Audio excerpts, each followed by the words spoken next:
Fala galera, estamos começando o podcast Físico de Profi, aqui a gente discute estratégias que vão te levar a ter um físico de profi. Seja você querer estética, seja você querer desempenho, só a velocidade, só a força, aí você que manda, entendeu? Eu sou o Renato Fenaschi E eu sou o Felipe Fiuza, mentira. e esse é o primeiro episódio do podcast Físico de Profi, cara.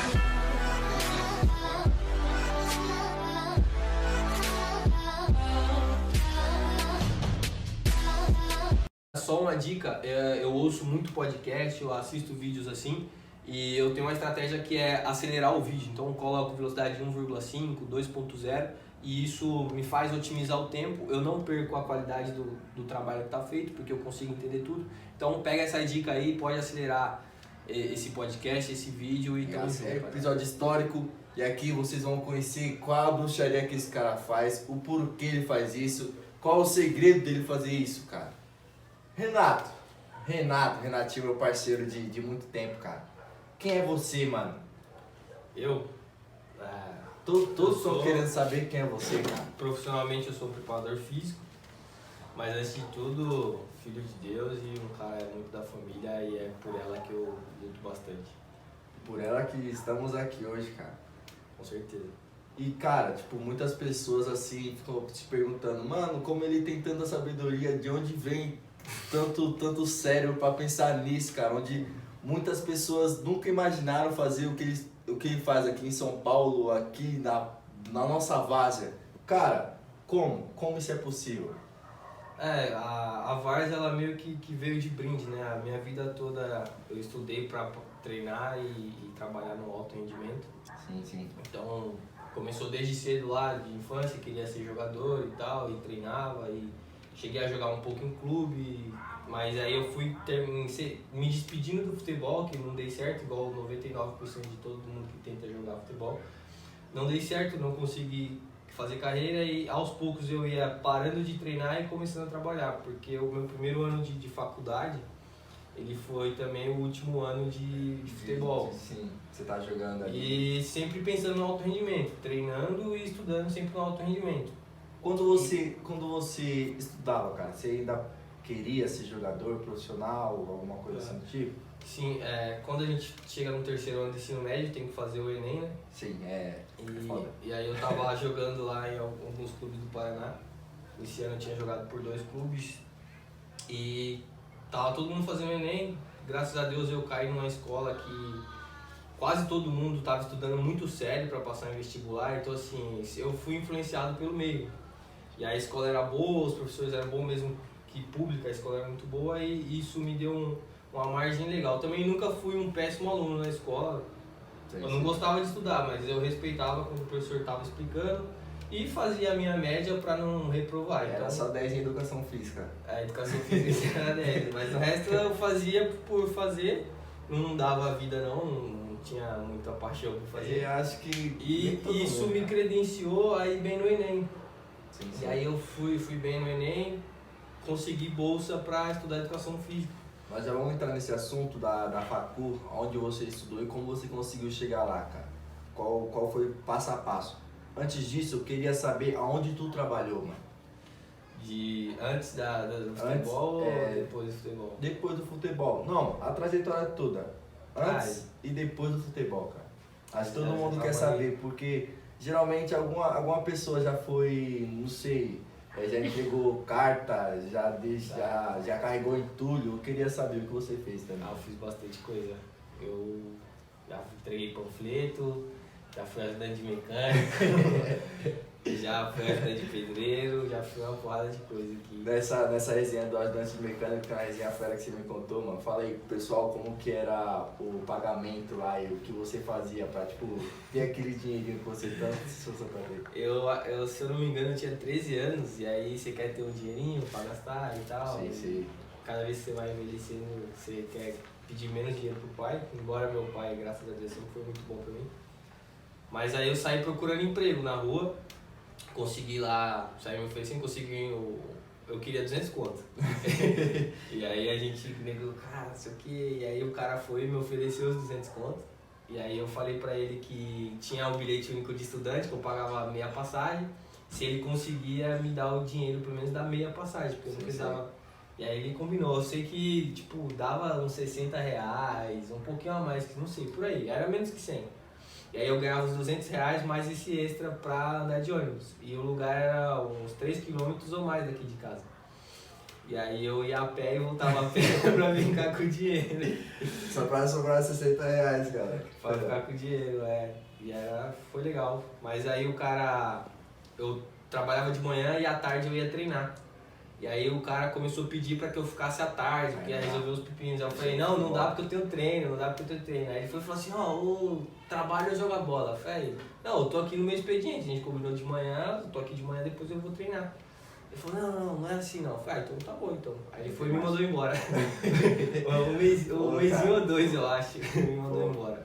Ah, legal, mano, legal. E depois, cara, depois assim que você, por exemplo, durante os estágios, durante a faculdade e depois da faculdade, como foi os trampos, cara? Depois que eu entrei na faculdade, eu já estava tão focado em ir pro alto rendimento que eu nem quis trabalhar em outra área. Como eu tinha ganhado a bolsa, querendo ou não, entre aspas, eu tinha uma tranquilidade, porque eu não ia precisar pagar a faculdade. Sim.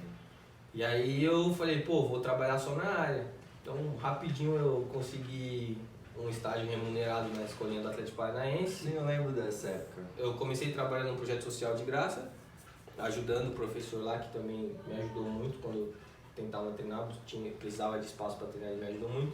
Eu ajudava ele, aí jogou contra a escolinha do Atlético Paranaense, o cara viu eu lá e falou, tô precisando de alguém para dar uma força, e me chamou e eu fui.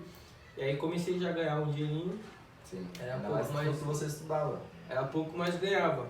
E aí foi isso, eu fiquei trabalhando na área e sempre no futebol. Dificilmente eu fiz um trabalho que não seja do futebol. Só fiz aqueles estágios obrigatórios, né? Que a faculdade obriga você a fazer uma natação, uma musculação, alguma coisa de outra modalidade, mas se não precisasse eu nem teria feito também. Sim. Então eu fiz só futebol, só que nem sempre a gente foi pago. A maioria dos 4 anos que eu fiquei de estagiário, se eu recebi por 11 meses, 10 meses foi muito, em 4 anos. Então eu abri mão de muita coisa por esse sonho, abri mão de verdade, foquei, mirei aquilo e fui dentro. Se você for calcular o que era pra você receber hoje em dia, você tava milionário, cara. Ou não? Então, porque educação física ninguém recebe muito bem, né? Então, tipo, 4 anos de salário de educação física, assim, no piso que não é muita coisa. Sim. Mas era o meu sonho e eu queria, e eu sei que quem é bem sucedido nessa profissão, embora seja muito difícil, consegue trabalhar, quem consegue chegar numa Série B, numa Série A, no mínimo aí de Campeonato Brasileiro, até Série A de Paulista já é um salário legal. Então eu tinha essa mentalidade, né? Depois tudo isso mudou, que eu comecei a viver mais de empreendedorismo, virei personal trainer, a gente é autônomo, então a gente tem que começar a estudar melhor essas coisas, mas... Eu lembro, cara, que você, por exemplo, você conseguiu zerar a vida porque você trabalhou no Atlético Paranaense, ainda conseguiu trabalhar no Manchester com o professor Kleber e, tipo, as duas escolinhas eram rivais na época. Como que foi essa sensação? Porque você treinava os caras do Atlético Paranaense, depois foi pro Manchester e teve jogo contra um outro. Como foi, cara? Eu tenho bastante naturalidade pra lidar com isso. É normal, eu acho. O que acontece era piada, né? Tipo, a gente ficava zoando e tal. Sim, a resenha brava lá, velho. Ficava zoando, e aí eu ficava jogando pros 2 times. Eu aloprava um dia, sem ser traíra, mas... Importante, né, cara? Porque eu não tenho muitos amigos porque eu gosto muito de zoar todo mundo. E eu não sou traíra, eu gosto de zoar e quando eu zoo a pessoa, eu zoo ela pra ela. Aí ela não gosta muito de mim. Que eu fico aloprando. E depois disso, cara, você trabalhou, onde fez os estágios? Legal. Você trabalhou com quem? Aí depois do Atlético Paranaense, ainda voltei pro Manchester de novo, aí fiquei volta.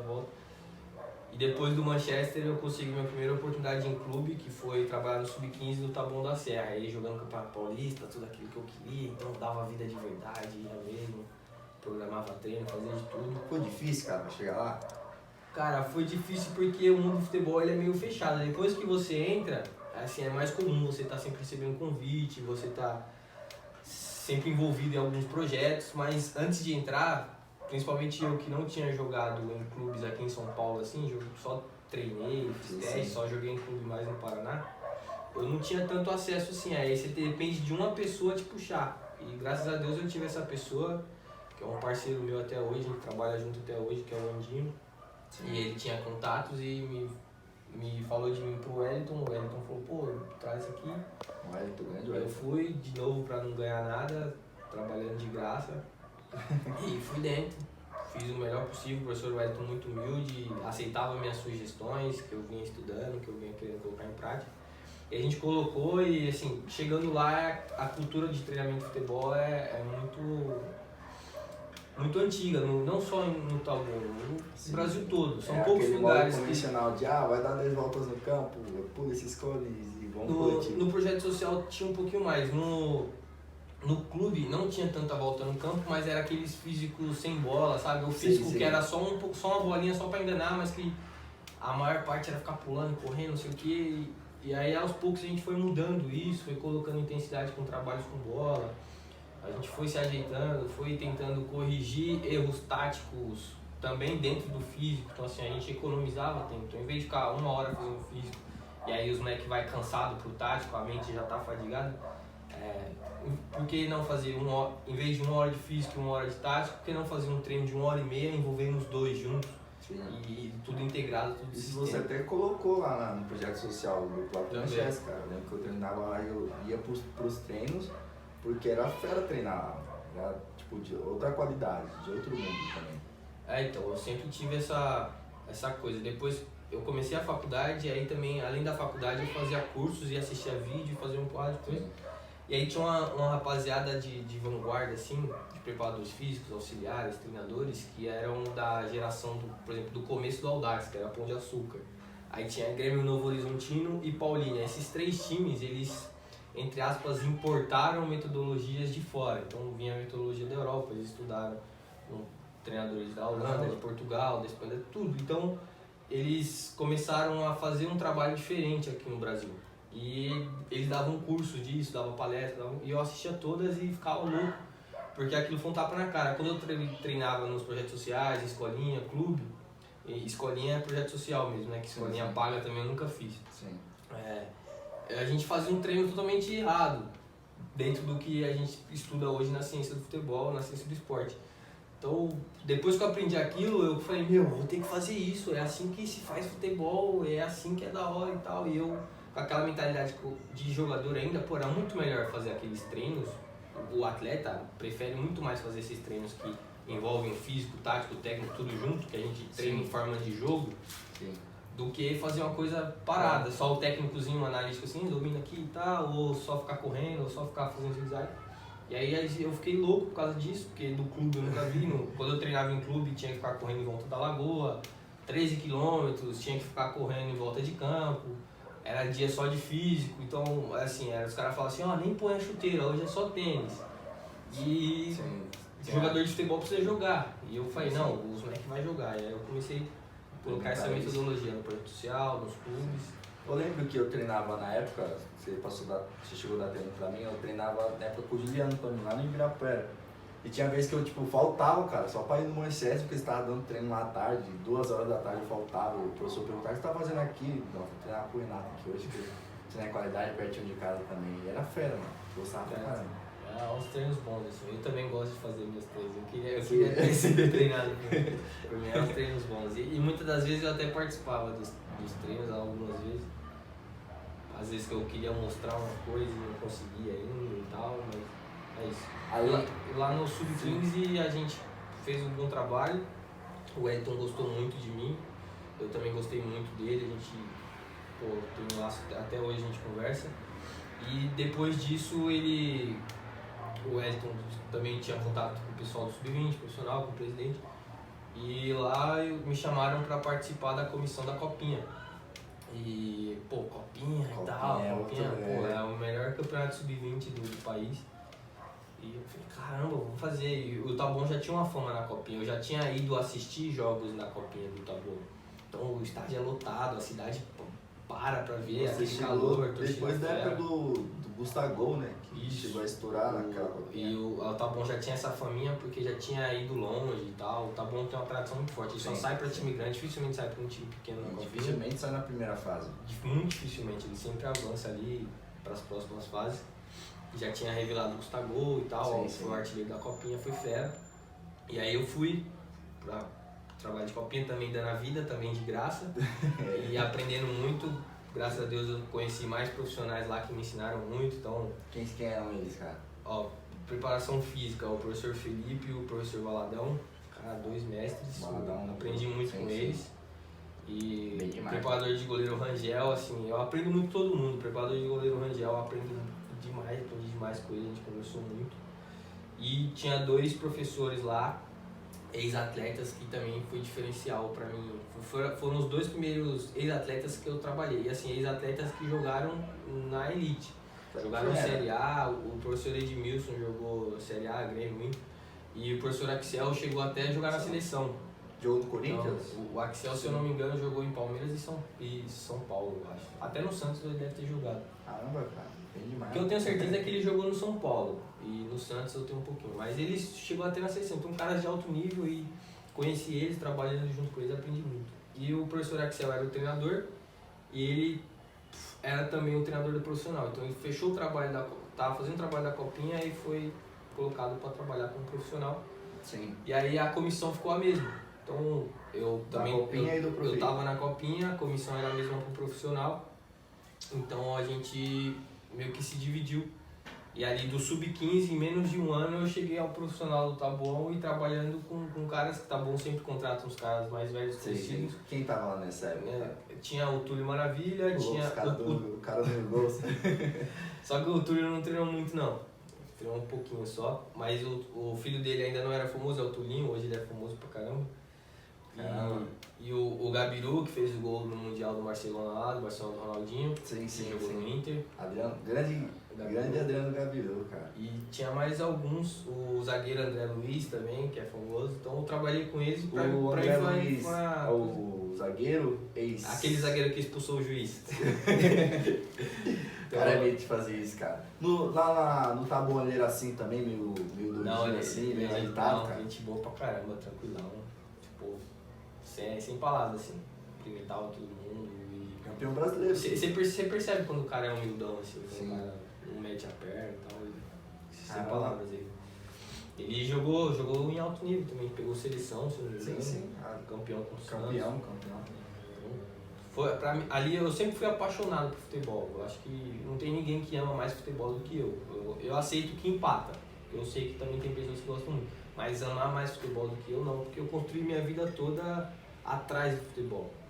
E conhecer esses caras pra mim tava realizando a parte de um sonho. Mas como que era, cara? Por exemplo, você trabalhava no Sub-15 ainda, certo? Nessa época do Taboão. Isso, ó, eu cheguei a conciliar o sub-15 com o 20, então eu dava treino pro 20 de manhã, saía correndo, ia dar o treino pro sub-15 e saía correndo e ia pra faculdade. Nesse meio tempo eu não tinha dinheiro pra comer, não ganhava dinheiro de nenhum lugar. Isso que eu ia perguntar agora, cara, como você comia, velho? E aí eu levava uma marmitinha de arroz com ovo cozido em casa. E também não tinha tempo de comer, então eu comia no ônibus. Então, velho. comia no ônibus, arrozinho frio, ovinho e acostumei. Pra mim ficou apto, até hoje eu como comida fria sem problema. Tranquilo. Me adaptei, então a dificuldade fortalece, né, que a gente fala. Sim. Então, hoje eu tô mais forte só por causa disso. Caralho, mano, bem demais. E depois do Taboão, você chegou a trabalhar em mais algum lugar? Legal. E aí a gente fez esse trabalho na Copinha, foi bem, continuou, fez a pré-temporada profissional. Uma pergunta, o Taboão chegou até que fase, né? Nessa Copinha que você Cara, a gente pegou o Inter logo de cara e a gente perdeu pro Inter e caiu. Aí passou da primeira fase, pegamos o Inter no 16 avos, que chama, né? Nem oitavas, era antes das oitavas. E aí a gente caiu pro Inter. Pô, cara. Mas a gente foi um bom campeonato. Dava pra ser um pouquinho melhor se passado, mas não tem como comparar investimento, captação. Então, estrutura. O Inter tem o jogador que quiser, né? Entre aspas, sim. assim. Então, assim, todos os jogadores que estão no Taboão, entre aspas, já bateram na porta do Inter e não entraram, por algum motivo. ou de um clube do tamanho do Inter. Então fica difícil bater de frente. Então, assim, não é demérito perder pros caras, porque os caras têm muito investimento. Acho que não. Mas finalizando a pré-temporada do profissional, começando já estava jogando a Série A1, a Série A3 do Paulista, eu recebi o convite para ser eu era o terceiro no tabuão, recebi o convite para ser o primeiro preparador físico no Grêmio Osasco. O professor Wellington, que estava no Sub-15 do tabuão, foi Nessa pro época Sub-15 já era do o Grêmio Audax? Não, o Grêmio Osasco era do mesmo dono, mas ainda não era o Audax. Tinha... O cara que era dono do Grêmio Osasco, ele tinha comprado o Audax, mas ainda o Grêmio Osasco era uma coisa à parte. Sim. Envolvia muita coisa e tal, via jogador pra cá e pra lá, mas não era necessariamente a mesma coisa. E aí a gente fez o trabalho no Campeonato Paulista, Sub-15, então, pô, eu sempre fiz os estágios e estudava muito por fora, curso, livro, aprendi a ler livro, né? Então, na escola não tava nem aí pra nada, só fazia as coisas pela média. Mas o futebol, ele desperta um lado competitivo na gente, que a gente quer também. Quer ganhar E aí eu ia pros cursos e palestras e via que os caras bons, os caras feras, todos eram bons leitores, todos liam livros, estudavam muito. E pô, se eu não estudar, eu não vou ser do nível dos caras. Se eu não for do nível dos caras, eu vou passar fome no futebol. Sim. Então eu tô aqui pra ser o melhor, eu quero chegar na seleção, eu quero ser fera, então eu vou dentro. Isso aí a gente vai falar já, cara. Eu buscava. Então eu aprendi a estudar muito. E aí no Grêmio Osasco eu comecei a aplicar muito, porque eu era o primeiro, né? Então, Sim, e o professor Wellington já gostava de mim pra caramba, então a gente conseguia conciliar. Então fiz isso aí. Primeiro semestre fiquei no Grêmio Osasco, segundo semestre eu fui pro Audax. Os dois clubes já eram bastante próximos, aí eu fui pro Audax. Só pelo amor. No Grêmio Osasco eu ganhava um auxíliozinho, o professor Wellington me ajudava um pouco. No Audax já não ganhava mais nada, então eu deixei de ganhar dinheiro pra ir de novo aprender. E aí Caramba, cara. o Audax era um clube que já recebia investimento, então os jogadores tinham estrutura para trabalhar, eles também recebiam auxílio, tinha academia, pô, tinha roupeiro, dificilmente tinha trabalhado num clube que tinha roupeiro, sem ser o Sub-20 profissional tá bom, difícil. Então tinha muitas outras coisas que eu nunca tinha vivenciado. Então foi fera pra caramba também no Audax, trabalhei com jogadores de alto nível, com treinadores auxiliares, caras todos de alto nível. Sim, cara. Preparação física e tal. Teve outro. Eu tive uma grande oportunidade que foi o seguinte, eu cheguei e o professor Marciano era o preparador físico. Sim. Professor muito bom. E aí ele teve alguns problemas na vida dele, que eu não lembro quais foram, mas ele teve que sair. E aí ele saiu e eu já tava lá e não contrataram ninguém. Me deixaram lá, então eu meio que assumi o trabalho. O pessoal já confiava um pouquinho mais em mim e tal. Então foi embora. Depois de um tempo, um preparador físico do Sub-20 descia pra de vez em quando vir fazer os trabalhos no 15, mas a gente fazia junto, então foi legal também que eu também aprendi com ele. Sim. E A a gente gente já tá aprendendo ali. Aí além desse do Audax, você trabalhou em mais algum outro clube? Como que foi a experiência? Eu trabalhei, mas aí já foi uma coisa totalmente diferente. Então no Audax eu não ganhava nada, mas já tinha recebido o convite que após eu me formar, que seria no final daquele ano, Sim. após eu me formar, os caras queriam contar comigo lá como preparador físico. E só que aí o Andinho, o cara que tinha me ajudado a chegar no Tabuão e o cara que também fez a ponte para eu ir pro Audax, ele tinha uma empresa, tinha fundado uma empresa que chamava Ciência do Futebol, ainda chama. E a sede dele era na zona sul de São Paulo e fazia muito sucesso. Pô, todo mundo queria treinar com ele, ele tinha uma metodologia especializada na iniciação ao futebol, então do sub-10 ao sub-14 ali. Então, preparação física era com ele porque os clubes dificilmente têm uma preparação física nessa categoria. E pô, deu muito certo o trabalho. E todo mundo pedia muito pra ele ir pra Zona Leste, mas ele não conseguia, porque Muitos alunos eram de lá. a Zona Sul já tava bem ali, ele não vai conseguir dar dois treinos ao mesmo tempo. Então ele quis abrir uma unidade na Zona Leste e me chamou para ser responsável para ir junto com ele. E para tomar essa decisão eu tive que analisar bastante as coisas, porque é o seguinte, eu tava nessa vida do futebol e eu sei que, por exemplo, eu ia ser efetivado no Audax, mas pô, daqui uns 5, 6 meses talvez o treinador fosse mandado embora, o treinador que chegasse ia trazer o preparador físico dele e aí eu ia junto. E aí eu ia ter que voltar. Eu era muito novo, então eu tava com 21 anos, se eu não me engano. ninguém ia me contratar. O Corinthians não vai contratar um preparador físico de 20 anos, muito difícil. E ainda mais se eu tivesse sido mandado embora do Audax, que era uma chance muito grande de acontecer. Porque o futebol é assim, vai, volta, vai, volta. E aí eu falei, se eu for efetivado aqui e sair daqui, eu vou ter que ir ou para clube pequeno, voltar para os clubes que não tinham tanta estrutura, ou vou ter que ir pro interior, ficar rodando e, não sei se essa é a vida que eu vou conseguir ter pra ajudar em casa a família. Porque, querendo ou não, tem que trincar as contas do pai, tem que ajudar o pai tá ficando velho, não vou deixar meu pai trabalhando sozinho, tem que ajudar ele também. Tem que assumir as responsabilidades que eu tenho dentro da família. E aí eu falei, eu acho que eu vou aceitar essa oportunidade que o Andinho tá me dando, que o Anderson tá me dando. E vou fazer de tudo para me consolidar bem, para construir, ter uma base sólida. E aí quando eu estiver bem, aí eu volto pro futebol, trabalhar em campo, que é a minha paixão, que é o que eu quero, é meu sonho. E aí eu volto pro futebol, mas aí em casa já vai estar tudo certo, porque, tá conseguindo ajudar a família. Sendo o sócio da Ciência do Futebol na unidade Zona Leste, eu consigo estar ajudando a família e consigo estar... Eu não vou depender de clube para sobreviver. Sim. Porque esse era o meu medo, depender do clube. E o clube muitas vezes é mal gerido, né? As pessoas que fazem gestão do clube muitas vezes só fazem merda. Então eu não estava confiando na estrutura do que o futebol tinha para me oferecer e fui pro lado de virar personal. Na Ciência do Futebol, a gente conseguiu fazer um trabalho ótimo, excelente, e existe uma coisa que chama parcerias no futebol. Então às vezes você é dono de um clube pequeno e você quer focar no sub-20, no profissional, não quer perder energia com a base, com os 16, porque você é um só, é difícil, você vai cuidar de tudo. Então acontece de ter parceria. Então você é o dono de um clube, mas você conhece um cara que é muito bom, sabe trabalhar com sub-15, e aí você fala assim, parceria, eu deixo você tocar esse projeto e tal, não sei o que, e faz os acordos.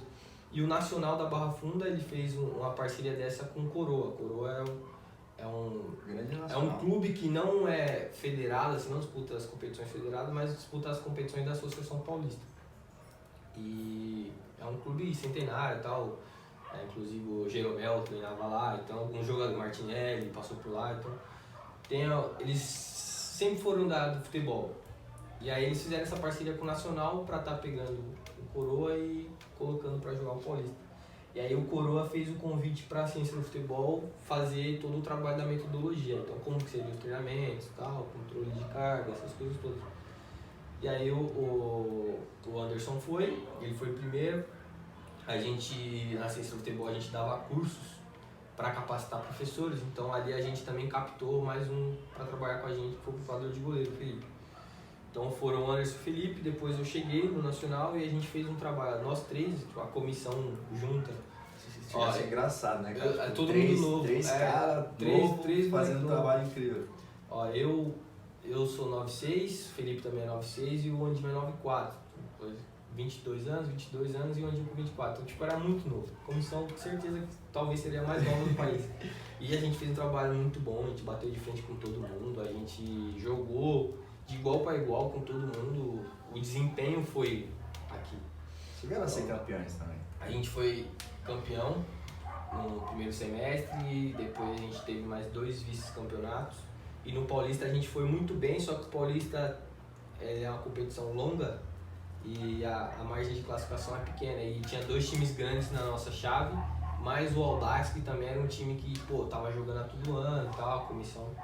Então foi uma chave muito difícil, a gente chegou a liderar por algumas rodadas essa chave. Quem ganhou da gente sofreu para ganhar da gente, quem empatou com a gente sofreu para conseguir empatar com a gente. E a gente não conseguiu fazer a classificação no final de tudo, mas tinha Corinthians, São Paulo e Audax, Mas foi basicamente isso. Então esses foram os clubes que eu trabalhei. Então comecei no Taboão, Grêmio Osasco, Audax e no Nacional. O Nacional, o primeiro depois que eu estava formado. Todos os outros eu fiz quando eu era estagiário. Sim. Caramba, cara, bem demais, mano. Bem demais, de verdade. Cara, além disso, hoje em dia, você tem a JBR.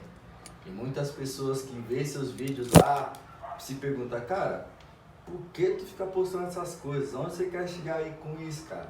Por que você ajuda tanta pessoa de graça? E é o que eu te pergunto agora, cara. Por quê?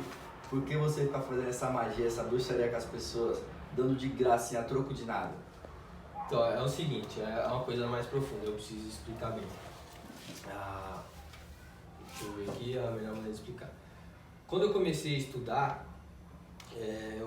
foi um tapa na cara, né? Porque quando, já tinha vivido trabalho em clube, fui alojado e tal, e achava que estava fazendo uns trabalhos de clube. E cheguei a estudar e vi que não estava treinando nada de futebol, que estava até me atrapalhando. Estava pegando meus pontos fortes e ignorando, estava pegando meus pontos fracos e deixando cada vez mais fraco esse tipo de treino. E aí eu comecei a falar para todo mundo, não é assim que treina, não faz isso, faz isso.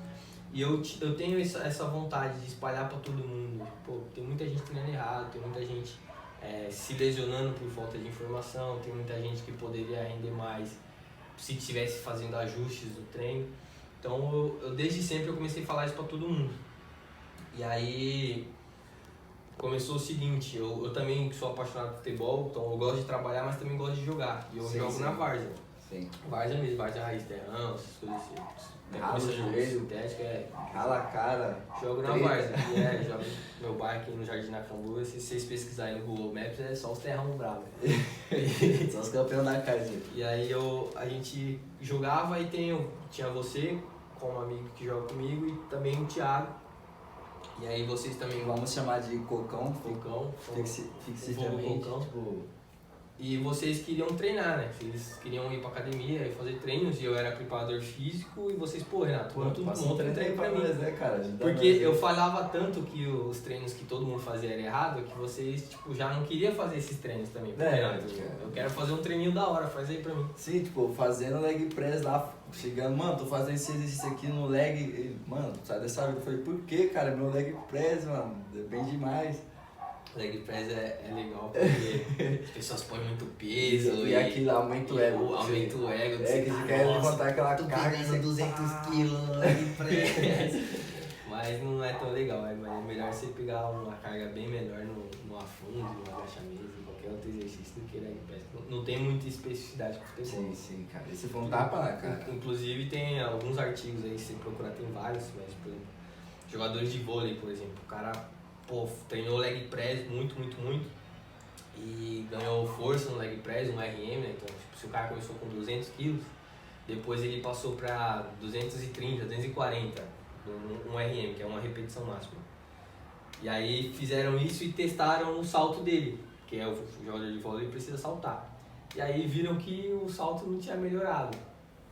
Sim. E aí depois fizeram testes que, ao invés de colocar ele no leg press, colocaram eles pra fazer saltos com colete, saltos com carga e tal. E aí o resultado deu muito certo, mais específico. Então, ao invés de estar lá deitado quase sentada, empurrando um peso pra cima, você tava em pé e saltando, simples, igual você faz dentro de quadra. Sim. Estendendo o tornozelo, o joelho e o quadril. E aí esse trabalho com menos carga, com muito menos carga, envolvendo um movimento que é específico do esporte, deu muito mais resultado. Então assim, no futebol é a mesma coisa. Você abominou o leg press, nossa. E aí o leg press, quem faz eu ainda fico zoando. E leg press. Então, basicamente por aí. Então eu comecei a avisar todo mundo e você e o Thiago começaram a treinar e treinar sério as planilhas que eu montava, os treinos que eu montava, todas as periodizações. E eu treinava mais para testar todos os exercícios que eu conhecia, então eu buscava, eu seguia pessoal de fora, eu estudava livros de fora e via o exercício lá e testava em mim, deixa eu ver como é que é isso aqui. Aí fazia, deu certo, beleza, vou passar para os alunos, não parava de fazer, eu não tinha uma disciplina de estar sempre fazendo. Só que o meu objetivo era fazer o jogador ficar bom. Eu jogava porque eu gostava, mas assim, não tinha ambição de ser campeão é legal, eu quero ser campeão, mas entre aspas, gastar tempo na academia pra querer melhorar meu futebol e gastar tempo na academia pra estudar, eu preferi estudar, preferi trabalhar. Só que aí foi mudando essa chave. Você e o Thiago deram muito resultado, então o pessoal começou a olhar, começou a pedir mais assessoria. Chegava no campo e as pessoas perguntavam, cara, o que tá acontecendo com vocês? Mano? Passa dica aí, tá treinando com quem, cara? Porque hoje em dia, nós vemos o Thiago jogando. O Thiago, ele esconde a bola bem, Mudou muito. protege muito e ele tá forte pra caramba. Ele sempre foi um jogador habilidoso. Eu vejo Diego Ribas, cara, de verdade. Ele sempre foi um jogador habilidoso, só que ele machucava muito e era franzino. E aí depois dos treinos ele continua sendo jogador habilidoso, que é isso que eu coloco nos treinos. Eu quero que ele continue com velocidade, eu não quero que ele fique mais lento. Então os treinos são montados para isso, só que ele conseguiu também ganhar força, ganhou estabilidade do core, ganhou massa muscular da maneira correta. E hoje os caras vão bater nele, os caras batem, cai e ele fica com a bola e continua jogando. E é isso que tem que acontecer. E aí o trabalho foi acontecendo, todo mundo foi gostando, pedindo. Eu falei, pô, se tá todo mundo pedindo, vai virar um trabalho pra mim. Se é um trabalho, eu vou ter que arrumar algum jeito de cobrar. E aí eu fui estudar quanto que valia, quanto que é e tal. Sim. E aí comecei a entre aspas, vender para pessoas próximas, não divulgava. E sempre ensinando. E aí eu comecei a ver situações de a gente começar a melhorar o treino depois que eu comecei a treinar sério também. Então chegou um momento da minha vida que eu falei, não, vou fazer em mim também, vou fazer a priorização. E isso aí mudou tudo. Mudou tudo. Embora o treino que vocês faziam já fosse bom, já desse muito resultado, Sim. depois que eu mergulhei lá e fui viver o que vocês estavam vivendo, aí mudou tudo, abriu minha cabeça e assim, toda a metodologia, todo o conhecimento está aqui. E aí eu fui na prática, coloquei minha pele em jogo lá, tô fazendo os mesmos exercícios que vocês fazem, tudo certinho, e aí eu falei, pô, nessa hora ao invés disso dá pra fazer isso, porque os conceitos estão aqui, eu só fui adaptando o conceito à realidade que tá todo mundo vivendo.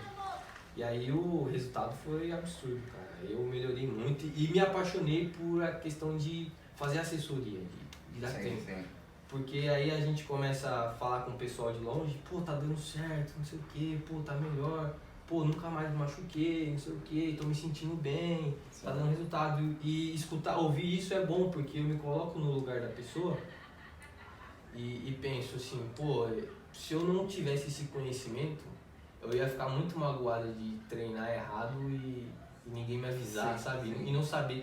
Acho que um pior problema do mundo, assim, é você fazer as coisas sem informação e achar que tá fazendo certo e depois você olhar pra trás, e falar, caramba, velho, ninguém me avisou disso, ninguém me falou. É um dos piores sentimentos que existe, cara. E foi isso que eu senti quando eu comecei a estudar futebol, preparação física e via que eu tava treinando errado. E aí isso ficou na minha mente, eu sempre me ponho no lugar da pessoa pra testar. E aí em julho do ano passado, eu fiz uma primeira postagem falando que a partir daquele momento eu ia começar a postar mais dicas. Começar a ajudar as pessoas, cara. Porque Postar, informar, uma coisa que eu já fazia, mas só pra quem tava perto de mim ali, que eu ensinava todo mundo. Agora eu falei, vou postar e ensinar todo mundo aqui no Instagram mesmo, então quem assistir essas coisas no vai YouTube. ficar sabendo e Ficar falar sabendo. treinar errado. E E aí? onde você quer chegar com tudo isso, cara? Cara, postar não é só também uma atitude de querer ser bonzinho e ajudar todo mundo. Então, Sim, eu lógico. comecei postando uma vez por semana.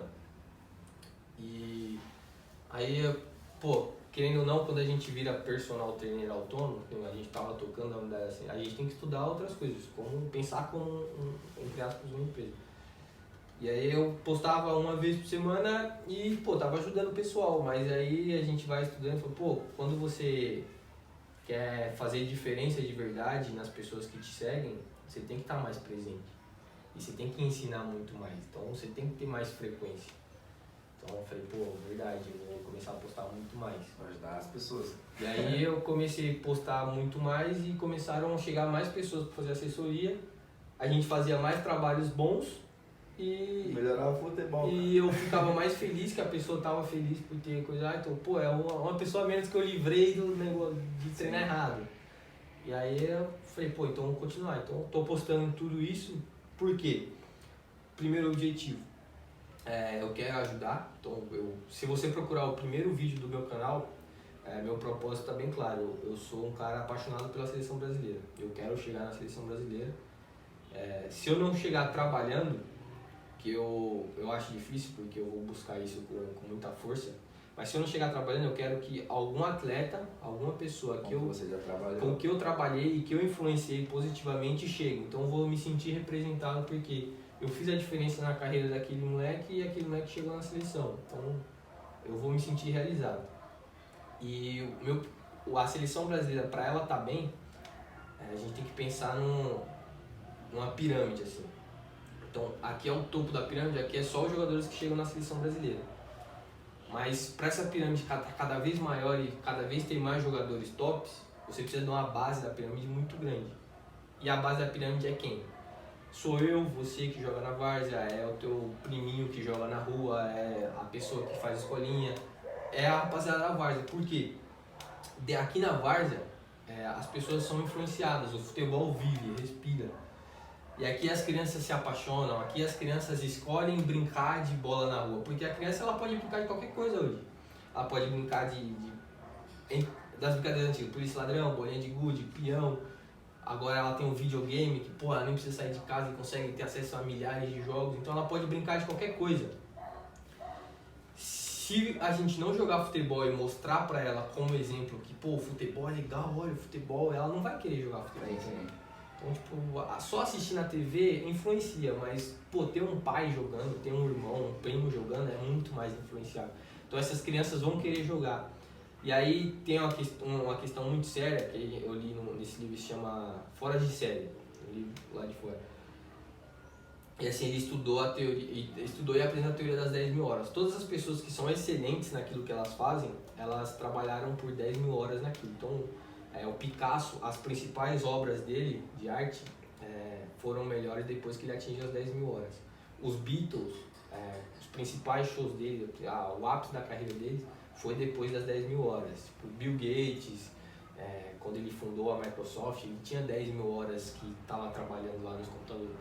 Então, assim, e pro futebol é a mesma coisa. Pra gente ser excelente, pra seleção estar bem aqui, a gente precisa de 10 mil horas. Mas você não vai conseguir somar 10 mil horas vindo daqui. Você tem que começar das 10 mil horas desde criança.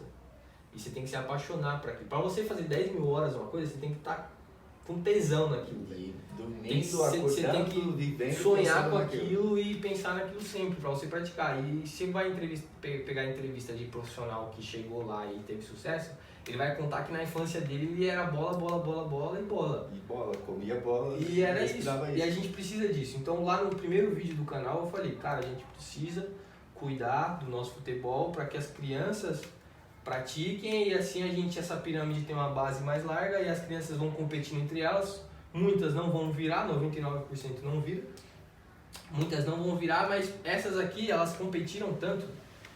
Tinha tanta pessoa jogando bola que para ela conseguir ser a melhor no meio dessas tantas, ela teve que melhorar. Ela teve que subir de nível. E aqui ela vem para o outro estágio da pirâmide. Como ela está mais larga, o outro estágio também é largo. Então vai indo. Quando a gente chega no final da pirâmide, que é o ápice, a elite do futebol, esses caras estão muito mais top. E assim, se a gente for pesquisar um país que não joga tanto futebol, por exemplo, Venezuela, os Estados Unidos, eles têm a pirâmide deles, tem jogador elite, mas a elite deles não se compara à elite nossa, a elite da Espanha, a elite da Alemanha, entendeu? Porque a base da pirâmide deles é pequena. Tem jogador de elite, mas pô, são poucos. E os que estão lá não estão num nível tão legal quanto os outros, porque a base da pirâmide é maior. Então essa competição que tem aqui vai refinando cada vez mais os jogadores.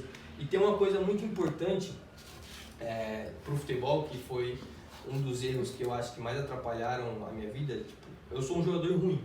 Eu aceitei isso, eu sou um jogador ruim. Sou um jogador esforçadinho, inteligente, Não é tão duro assim. esforçado, mas eu sou um jogador ruim.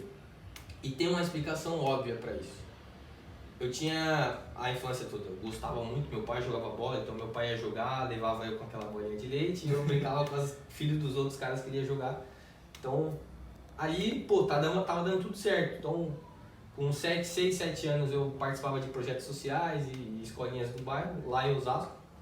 E tava muito certo, eu lembro que os jogadores mais velhos, tipo, conversavam comigo e tal, davam aquela atenção, porque eu, querendo ou não, devia me destacar um pouquinho.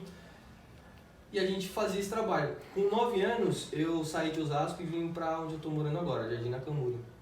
E aqui, apesar de estar no meio de um monte de campo, não tinha nenhum projeto social, não tinha nenhuma escolinha.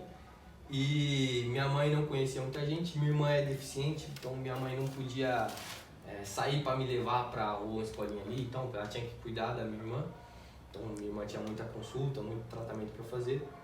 E eu fiquei em casa e não tinha muito amigo aqui. Não era bom em fazer amigos, eu não tinha Era couro todo muita dia. habilidade. E essa aí a porra era um couro. Não, minha mãe também me prendia um pouquinho, mas eu também não sabia fazer amigo direito. Então eu não tinha muito amigo, então eu jogava pouco. Então com 9 anos eu parei de jogar futebol com frequência. E entra naquela coisa da teoria das 10 mil horas, parei de fazer. Parei de jogar futebol com frequência, eu comecei a voltar a jogar futebol mais ou menos com uns 13 anos. Aqui eu já conhecia pessoas na escola e tal, já tinha o pessoal da rua. E minha mãe também já começou a me soltar um pouquinho mais. Então, com 13 anos eu comecei a voltar a ir pra rua e pulava mura para jogar na quadra da escola. Mas dos 9 aos 13 eu pratiquei muito pouco. E na ciência do esporte, essa é uma idade chave pra gente adquirir a habilidade, pra gente adquirir a base do nosso refinamento motor. Então, assim, dos 6, 7 anos, a gente está ali no estágio primário. Então, a gente aprende a correr, a saltar e tal. E aprender isso na época certa, ele te dá muito mais base para você aprender outras coisas depois. Então, quem aprende, por exemplo, a seguir um ritmo quando é criancinha, 5, 6, 7 anos, na hora de seguir um ritmo depois com 12, 13 anos, aprende a dançar com muita facilidade. E a gente conhece pessoas que são assim, pessoas que têm essa facilidade, porque a base dela foi bem feita. Embora fosse na rua, jogando amarelinha, brinca de corda, que na verdade são os melhores exercícios para fazer isso. Como eu não fiz isso, meio que criou uma dificuldade de eu adquirir técnica, porque meu refinamento motor era pobre. Sim. Eu não trabalhei, eu não pratiquei. E aí com 13 anos eu não tinha habilidade, eu não sabia driblar, mas eu, querendo ou não, tinha um pouquinho de inteligência de jogo e eu sabia que se eu segurasse a bola eu ia perder. Se eu segurasse a bola eu ia perder. Então eu comecei a tocar a bola muito rápido. Então eu já, antes da bola chegar, eu já tava querendo ver para quem eu ia tocar, porque se eu ficasse com ela no pé eu perderia. E aí eu comecei a ficar bom em dar passe. Depois dos 13 anos eu comecei a jogar pra caramba. E aí eu comecei a ficar bom em dar passe, e aí o passe foi uma das coisas que eu sabia fazer bem. E aí depois começou a aparecer jogadores como o Ganso, que tinha aquele passe entre linhas e tal, e aí eu comecei a me identificar, pô, eu sou lento, mas tenho um passe bom, então eu posso ser jogador profissional. E aí eu comecei a forçar aqueles passes no futuro, né, no ponto futuro, e como eu era bom de dar passe, eu conseguia fazer isso, mas driblar e ser forte eu não era, e ser rápido também não. Então foi com isso que eu comecei a sobreviver, comecei a treinar pesado, fazer muito físico, embora ajudou, mas não era o melhor. E aí eu comecei a ter um pouquinho mais de oportunidade, as pessoas começaram a me chamar para jogar em outros lugares, aí apareceu um projeto social aqui perto de casa, quando eu tinha isso agora já 14 anos, se eu não me engano. Sim. Então fui fazendo, 15 anos eu tinha, apareceu esse projeto social, e aí eu treinei muito com esses 15 anos. E aí quando eu fui fazer 16 anos, teve a oportunidade de ir pro Paraná. E aí quando eu fui pro Paraná, fui fazer teste, aí os caras continuaram lá, me deu sequência. Clube pequeno, não era nada, mas já era clube e eu consegui vivenciar. Então tive uma vivência que me ajuda muito a entender os jogadores hoje que eu trabalho. Eu vivi em alojamento, treinei muito e tal. Não foi o suficiente para mim ser profissional, mas foi suficiente para eu me tornar um melhor preparador físico por conta disso. Sim. Então, basicamente isso. Então, essa falta de trabalho na minha base dos 9 aos 13 anos, eu tenho a resposta hoje. Na época, eu falei, por que eu tenho que ser ruim? Tem que praticar, cara. Então, é questão de prática. Então, eu não pratiquei, então eu não refinei, não fiquei melhor. Hoje eu sou um atleta, um jogador limitado por conta disso, mas eu tô buscando. Mas busca, cara, busca. Na várzea aí eu tô... Não tá ganhando título aí, não tá ganhando título aí, rapaziada. Tá ganhando nada, não ganha nada.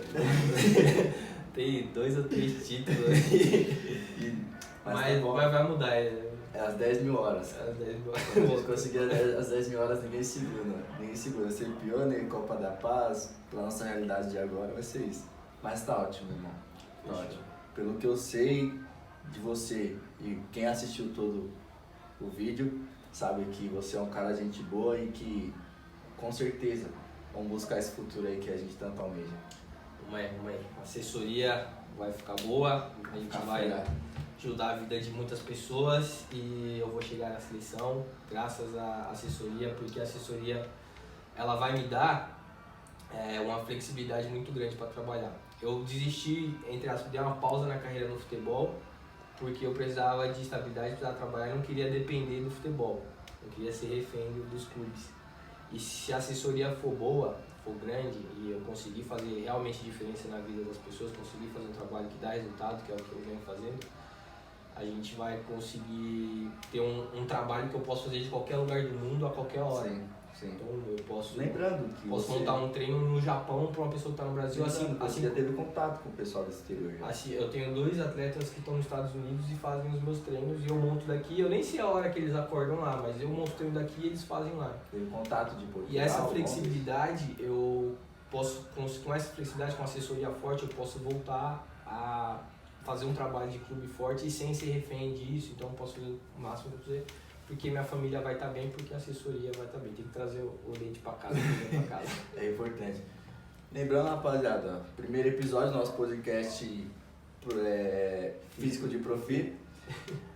Episódio histórico, então guarda no coração que daqui uns dias, daqui um tempinho vai estar o número 100 aqui, de episódio número 100. Como vocês podem ver, nós estamos usando aqui umas camisas, pegar uma mesa de bar, de bar, colocar uma camisa em cima do que o Renato trabalhou, uma xícara que não tem café, água tá, mas futuramente vai ter um chimarrão Da pra nós. torneira. Um chimarrão pra nós aqui tomar, ou sei lá, qualquer coisa. E a gente vai ver como é que tá aí. Tamo junto, rapaziada. Ah, e Fica lembrando, esse podcast a gente vai discutir todas as estratégias, tudo que for possível que vai ajudar as pessoas a chegarem ao físico de profi. Então, o que vai ajudar? Melhorar a potência vai ajudar? Então vai ter Lógico. episódio de potência. Melhorar Resistência. a qualidade, a resistência vai Como melhorar, não treinar errado. prevenir lesão. Sim, então lógico. a gente vai falar de muitas estratégias aqui e é importante a gente estar sabendo. É isso aí, rapaziada. Então fique ligado, fique atento. Tamo junto, é nóis. Vamos pra cima.